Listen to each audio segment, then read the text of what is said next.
ಒಬ್ಬ DGP ಸಿಕ್ಕ ಹೆಣ್ಮಕ್ಳು ಎದೆ ಮೇಲೆ ಅವ್ರ ಹೊಟ್ಟೆ ಮೇಲೆ ಏನೋ ಮುತ್ತುಗಳನ್ನ ಕೊಟ್ಕೊಂಡು ಅವ್ನ ಯೂನಿಫಾರ್ಮ್ ಹಾಕೋಣಕ್ಕೆ ಲಾಯಕ ಅವನು.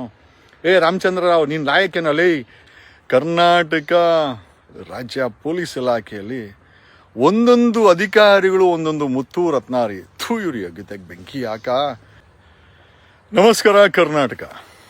DGP ರಾಮಚಂದ್ರ ಇವತ್ತು ಅವನ ವಿಡಿಯೋಗಳು, ರಾಸಲೀಲೆ ವಿಡಿಯೋಗಳು DGP ಆಫೀಸಲ್ಲಿ ಈಗ ವೈರಲ್ ಆಗ್ತಾ ಇದೆ, ಮಾಧ್ಯಮಗಳಲ್ಲಿ ಬರ್ತಾ ಇದೆ, ನೀವೆಲ್ಲ ನೋಡಿರ್ಬೋದು. ಪ್ರಶ್ನೆ ಏನಪ್ಪ ಅಂತಂದ್ರೆ, ಎಲ್ಲಿಗೆ ಬಂತು, ಯಾರಿಗೆ ಬಂತು 47ರ ಸ್ವಾತಂತ್ರ್ಯ? ಸಿದ್ದರಾಮಯ್ಯನವರೇ, ನಿಮ್ಮ ಸರ್ಕಾರದ ಯೋಗ್ಯತೆ ಏನಿದ್ರು ಪ್ರಶ್ನೆ ಮಾಡೋ ನಮ್ಮಂತವ್ರ ಮೇಲೆ ಸುಳ್ಳು ಕೇಸ್ ಹಾಕಿ ನೋಡ್ರಿ ರಾಸಲೀಲೆ ನೋಡ್ರಿ. ಒಂದು ಯಾವನ್ರಿ ಅವನು ಇನ್ನೇ DGP ರಾಮಚಂದ್ರ ಅಲ್ವಾ?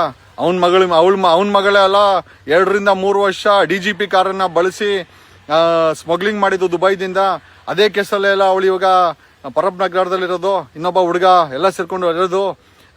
DGP ರಾಮಚಂದ್ರನ ಮಗಳು ರನ್ಯಾ ರಾವ್ ಸ್ಮಗ್ಲಿಂಗ್ ಕೇಸಲ್ಲಿ ಒಳಗಡೆ ಹೋದ್ರೆ ಸರ್ಕಾರದ DGP ಕಾರನ್ನ ಸ್ಮಗ್ಲಿಂಗ್ ಬಳಸಿದ್ರೆ ಕ್ಲೀನ್ ಚಿಟ್ ಕೊಟ್ಟಂತ ಇದೇ ರಾಜ್ಯ ಕಾಂಗ್ರೆಸ್ ಸಿದ್ದರಾಮಯ್ಯ DK ಶಿವಕುಮಾರ್ ಸರ್ಕಾರ ಇದೇ ರಾಮಚಂದ್ರ ರಾವ್ DGPಗೆ ಕ್ಲೀನ್ ಚಿಟ್ ಅನ್ನ ಕೊಡ್ತು. ಆ ಸ್ಮಗ್ಲಿಂಗ್ ಕೇಸಲ್ಲಿ ಇವನ್ ಪಾತ್ರ ಏನೂ ಇಲ್ಲ ಅಂತ. ಈಗ ಅವನೇ ಅದೇ DGPಯ ರಾಸಲೀಲೆ ವಿಡಿಯೋಗಳು. ಅಲ್ಲರಿ, ಒಬ್ಬ DGP ಎಲ್ಲ ಕುತ್ಕೊಂಡು ಇರೋಬ್ಬರ ಹೆಣ್ಣುಮಕ್ಕಳನ್ನ ನಕ್ಕಿ ನಲಿ, ಏನ್ರಿ ಇದು? ಬರೀ ನಕ್ಕ ಮುಂಡೆವೇನ ಇರೋದು? ರೀಸೆಂಟ್ ಆಗಿ ಸಿಕ್ಕ ಹೆಣ್ಣು ಮಕ್ಕಳನ್ನ definitely really we C very bad state of affair. ನಮ್ಗೆ ಏನು ಹೇಳ್ತೀರಂತ ನಿಜವಾಗ್ಲೂ ನಮಗೆ ಗೊತ್ತಾಗೋದಿಲ್ಲ, ಕಾರಣ ಗೊತ್ತಿಲ್ಲ. ನಮಗೆ ಏನಾಗ್ತಾ ಇದೆ ಕರ್ನಾಟಕದಲ್ಲಿ, ಏನಾಗ್ತಾ ಇದೆ ನಿಜವಾಗ್ಲೂ ನಮಗೆ ಗೊತ್ತಿಲ್ಲ. This is what we are thinking and really we are upset. Okay, ಈ ರೀತಿಯ DGPಗಳು ಕರ್ನಾಟಕದಲ್ಲಿ ಮಾಡ್ತಾ ಇದ್ದಾರ? ಈ ರೀತಿ ವ್ಯಕ್ತಿಗಳು ನಿಜವಾಗ್ಲೂ ಮೊನ್ನೆ ರಮ್ಯಾ ಅವರು ಒಂದು ಟ್ವೀಟ್ ಅನ್ನ ಮಾಡಿದ್ರು. ಗಂಡಸು ಒಂದು ರೀತಿನಲ್ಲಿ ಅಂದ್ರೆ ಒಂಥರ ಬೀದಿನ ಇದ್ದಂಗೆ, ಯಾವಾಗ ಕೊಲೆ ಮಾಡ್ತಾನೆ, ಯಾವಾಗ ರೇಪ್ ಮಾಡ್ತಾನೆ ಅಂತ ನಾವೆಲ್ಲ ಅವ್ರನ್ನ ಪ್ರಶ್ನೆ ಮಾಡಿದ್ವಿ. ಯಾಕಂದ್ರೆ ಎಲ್ಲ ಗಂಡಸು ಕೆಟ್ಟವರಲ್ಲ. ಬಟ್ ಆ ಒಬ್ಬ ಗಂಡಸಿಗೆ ಒಂದು ಅಧಿಕಾರ, ಒಂದು DGP ರ್ಯಾಂಕು, ಒಂದು ಅಧಿಕಾರ ಸಿಕ್ಕಿದಾಗ ಆ ಹಮ್ನಲ್ಲಿ ಮಾಡುವಂಥ ಕೆಲಸ ಇದೆಯಲ್ಲ, ಇಡೀ ಪೊಲೀಸ್ ಇಲಾಖೆ ಇವನು DGP ರಾಮಚಂದ್ರ ರಾವ್ ಮಾಡಿರೋವಂಥ ಕೆಲಸಕ್ಕೆ ತಲೆ ತಗ್ಗಿಸ್ಬೇಕಾದಂಥ ಪರಿಸ್ಥಿತಿ ಇದೆ. ಯಾವ ಕೇಸ್ ಹಾಕ್ತೀರಾ?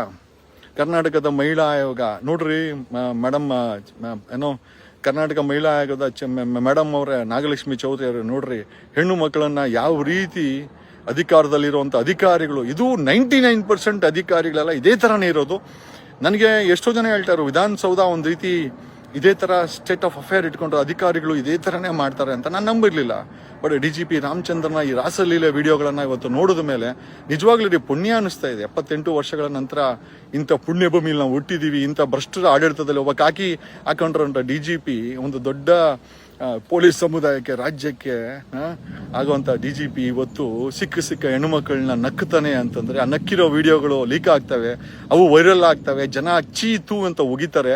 ಅದೇ ಅವನ DGP ರಾಮಚಂದ್ರನಿಗೆ ಇದೇ ಕಾಂಗ್ರೆಸ್ ಸರ್ಕಾರ ಗೋಲ್ಡ್ ಸ್ಮಗ್ಲಿಂಗ್ ಕೇಸಲ್ಲಿ ಕ್ಲೀನ್ ಚಿಟ್ ಕೊಟ್ಟು ಅವನನ್ನ ಕೈ ತೊಳ್ಕೊಂತಾರೆ ಅಂತಂದ್ರೆ, ಅದೇ ಕೈ ತೊಳ್ಕೊಂಡಂತ DGP ರಾಮಚಂದ್ರ ಇವತ್ತು ರಾಸಲೀಲೆ ವಿಡಿಯೋಗಳನ್ನ ಇವತ್ತು ಬೀದಿಗೆ ಬಂದು ಚೀತು ಅನ್ನೋ ಮಟ್ಟಕ್ಕೆ ಕರ್ನಾಟಕದ ಕಾಂಗ್ರೆಸ್ ಸರ್ಕಾರ ನೀವು ಅವನನ್ನ ಉಳಿಸಿದ್ರಿ ಕ್ಲೀನ್ ಚಿಟ್ ಕೊಟ್ಟು. ನೋಡಿ ಅವನ ಕರ್ಮ ಹೆಂಗಿದೆ ಅಂತಂದ್ರೆ, ಇನ್ನ ಇವನು ಇಷ್ಟೆಲ್ಲ ಮಾಡ್ದಾರೋ ಅಂತ ಇವನು ಒಬ್ಬ ರಾಮಚಂದ್ರ, ನಿನಗೆ ನಾಚಿ ಆಗಲ್ವೇನೋ?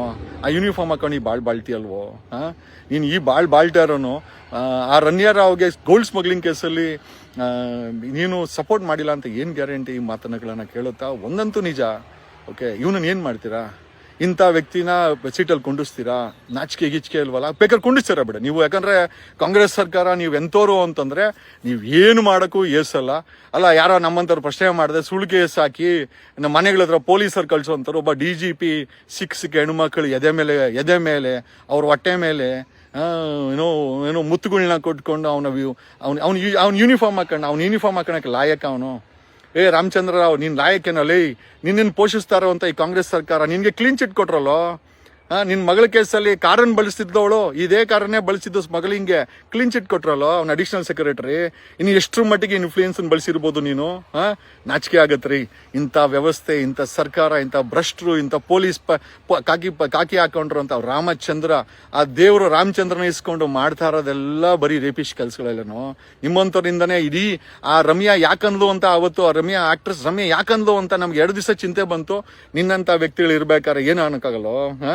ಅಲ್ಲಿ ಬರುವಂತ ಹೆಣ್ಮಕ್ಳಿಗೆ ಪ್ರಮೋಷನ್ ಕೊಡ್ತೀನಿ, ಅದ್ ಕೊಡ್ತೀನಿ, ಇದು ಕೊಡ್ತೀನಿ, ಪೋಸ್ಟಿಂಗ್ ಕೊಡ್ತೀನಿ ಅಂತ ಹೇಳಿ ಅವ್ರ ಹೊಟ್ಟೆಗಳ ಮೇಲೆ, ಅವ್ರ ಎದೆಗಳ ಮೇಲೆ ಮುತ್ತುಗಳನ್ನ ಕೊಟ್ಟು ಆ ವಿಡಿಯೋನ ಮಾಡಿ ಬಿಟ್ಟಿದ್ಯಲ್ಲ, ನಿನ್ಗೆ ನಾಚಿಕೆ ಮಾನ ಮರ್ಯಾದೆ ನಿಲ್ವಲ್ಲ? ಕರ್ನಾಟಕದ DGP ಏನ್ರಿ ಮಾಡ್ತಾ ಇದ್ದೀರಾ? ಕರ್ನಾಟಕದ ಗೃಹ ಮಂತ್ರಿ ಪರಮೇಶ್ವರ್ ಏನ್ರಿ ಮಾಡ್ತಾ ಇದ್ದೀರಾ? ಅಲ್ಲ, ಕ್ಲೀನ್ ಚಿಟ್ ಕೊಟ್ಟಂತ ಇದೇ DK ಶಿವಕುಮಾರ್ ಸರ್ಕಾರ, ಕಾಂಗ್ರೆಸ್ ಸರ್ಕಾರ, ಅವನಿಗೆ ಕ್ಲೀನ್ ಚಿಟ್ ಕೊಟ್ಟಿದ್ದಾರೆ ರಣ್ಯರಾವ್ ಗೋಲ್ಡ್ ಕೇಸಲ್ಲಿ. ಅಲ್ಲಿ ಏರ್ಪೋರ್ಟ್ ಇಂದ ಏನೋ ಏನೋ ಏನೋ VIP ಇದರಲ್ಲಿ ಏನೋ ಆ ಕಾರನ್ನ ಬಳಸಿದ್ದು ಸ್ಮಗ್ಲಿಂಗ್. ಆ ಕಾರನ್ನು ಕೂಡ ಕ್ಲೀನ್ ಚಿಟ್ಟು, ಅವ್ನು ರಾಮಚಂದ್ರ ಕ್ಲೀನ್ ಚಿಟ್ಟು. ಆದ್ರೆ ಕರ್ಮ ಬಿಡ್ಲಿಲ್ಲ. ಇವತ್ತು ಕ್ಲೀನ್ ಅಲ್ಲ, ಕ್ಲೀನ್ ಬೋಲ್ಡ್ ಆಗಿದ್ದಾನೆ. ಮಾಡ್ಕೊಳ್ರಿ, ಅವನ್ನ ತಗೊಂಡೋಗಿ ವಿಧಾನಸೌಧದಲ್ಲಿ ಮಾಡ್ಕೊಳ್ಳಿ, ಕರೆಕ್ಟ್ ಆಗಿದೆ. ಓಕೆ, ಇನ್ನೂ ಚೆನ್ನಾಗಿ ಇದನ್ನೇ ನಡ್ಸ್ಕೊಂಡು ಹೋಗ್ಲಿ. ಧನ್ಯವಾದಗಳು ಕರ್ನಾಟಕ. ನಿಮ್ಮ ಕರ್ಮ ನಾವೇನೂ ಮಾಡಕ್ಕಲ್ಲ. ಇಂಥ ದರಿದ್ರ ವ್ಯವಸ್ಥೆಯಲ್ಲಿ ನೀವೆಲ್ಲ ಬದುಕ್ತಾ ಇದ್ದೀರಾ, ಟ್ಯಾಕ್ಸ್ ಕಟ್ತೀರಾ, ಓಟ್ ಹಾಕ್ತೀರಾ, ಇಂಥ ದರಿದ್ರಗಳು ಬಂದು ಕೂತ್ಕೊಂತವೆ. ಒಬ್ಬ DGP ಇಂಥ ಅಸಹ್ಯ ಕೆಲಸ ಮಾಡ್ತಾನೆ ಅಂತಂದ್ರೆ ನಿಜವಾಗ್ಲೂ 7 ಕೋಟಿ ಕನ್ನಡಿಗರು ನಾವು ತಲೆ ತಗ್ಸ್ಬೇಕು, ಗಂಡಸು ತಲೆ ತಗ್ಸ್ಬೇಕು. ನಿಜವಾಗ್ಲೂ ನಮಗೆ ಏಸಿಗೆ ಅನ್ಸುತ್ತೆ. ನಮಸ್ಕಾರ ಕಣ್ಣ, ಧನ್ಯವಾದ. ಒಬ್ಬ DGP ಸಿಕ್ಕ ಹೆಣ್ಮಕ್ಳು ಎದೆ ಮೇಲೆ ಅವ್ರ ಹೊಟ್ಟೆ ಮೇಲೆ ಏನೋ ಮುತ್ತುಗಳನ್ನ ಕೊಟ್ಕೊಂಡು ಅವ್ನ ಯೂನಿಫಾರ್ಮ್ ಹಾಕೊಂಡ, ಅವ್ನ ಯೂನಿಫಾರ್ಮ್ ಹಾಕೋಣಕ್ಕೆ ಲಾಯಕ ಅವನು? ರಾಮಚಂದ್ರ ರಾವ್, ನೀನ್ ಲಾಯಕೇನೋ ಲೇ?